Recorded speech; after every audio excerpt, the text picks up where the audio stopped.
Hello everyone, नमस्ते सबैजनालाई। आज चाहिँ मैले युनिभर्सिटीको एक्सकर्सन भिडियो लिएर आएको छु। हुन त हामी अलि अगाडि नै गएको थियौँ, तर बिचमा एक्जाम कामले गर्दा चाहिँ मैले एडिट गर्न पाएको थिइनँ। So finally it's time. So हाम्रो जर्नी चाहिँ स्टार्ट हुन्छ। हाम्रो जर्नी चाहिँ म्युनिकदेखि नुरम्बर्गदेखि उजबकदेखि स्टुटगार्टसम्मको मिनिमम 5 डेजको यात्रा थियो। हामी चाहिँ डिफ्रेन्ट फार्महरूमा भिजिट गर्छौँ।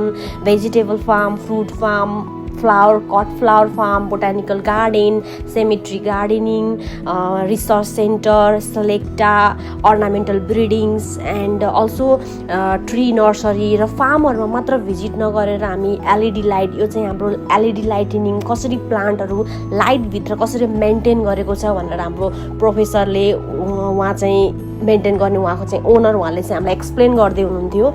र हामीले फार्म मात्र नभएर हामीले चाहिँ मार्केटिङ एरियामा पनि भिजिट गर्छौँ। कसरी जर्मनमा कुन भाउमा कसरी म्यानेज गरेको छ, कसरी फ्रुट्सलाई, भेजिटेबल्सहरूलाई, अर्नामेन्टहरूलाई सेल गरिएको छ, लिएर आइएको छ, त्यो अनुसारको त्यो पनि हामीले सिक्ने मौका पाउँछौँ।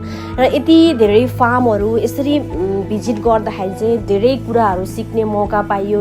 एज अ फार्म मात्र नभएर यसलाई कसरी म्यानेज गरेको छ, टेक्निकल वेमा कसरी प्लान्टको हेल्थहरूलाई मेन्टेन गरेर कसरी ग्रो गरिएको छ होइन। डिफ्रेन्ट भेजिटेबल्सहरू, जस्तै कि हाम्रो देशमा चाहिँ अब नर्मल सागहरूलाई, जस्तै कि रायो साग यताहरूलाई हामीले नर्मल फिल्डमा राख्छौँ भने त्यो सागहरूलाई पनि डिफ्रेन्ट टेम्परेचर मेन्टेन गरेर एज अ ग्रिन हाउसमा कति राम्रोसँग म्यानेज गरेको थियो। धेरै कुरा सिक्न पाइयो होइन, त्यो हेरियो एज अ अटोमेटिक वेमा पनि। र कति धेरै फार्महरूमा चाहिँ हामीले भिडियोहरू क्लिक गर्न पाएको थिएनौँ, किनभने त्यहाँ एलाउ थिएन।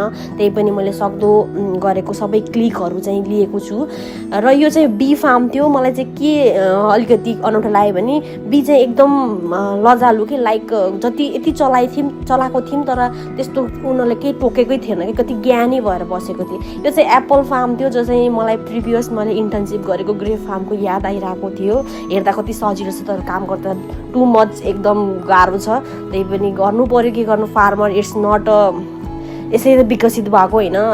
अनि यो चाहिँ हाम्रो बोटानिकल गार्डन फार्म थियो। यति राम्रो फ्लावरहरू थियो, प्लान्टहरू, क्याक्टसहरू यति राम्रोसँग म्यानेज गरेर राख्नुभएको थियो नि। हामीले 2-3वटा क्याक्टस देखेको थियौँ र यति डिफ्रेन्ट क्याक्टस होइन, हेर्दाखेरि हड्डी जस्तो थियो पनि, यो माथि राख्नु भएको छ नि, यस्तो कुरालाई पनि एकदम के म्यानेज गरेर के त्यसको त्यो नलोभियोस् भनेर त्यसलाई म्यानेज गरेर राख्नु भएको थियो होइन। बोन्साईहरू, यत्तिकै जङ्गलमा ग्रो हुने ट्रीहरू, त्यस्तोलाई पनि म्यानेज गरेर राख्नु भएको। अटोमेटिक इरिगेसनहरू, सेटहरू थियो। यस्तै गर्दै माया गरिदिनु होला। Thank you so much. By by.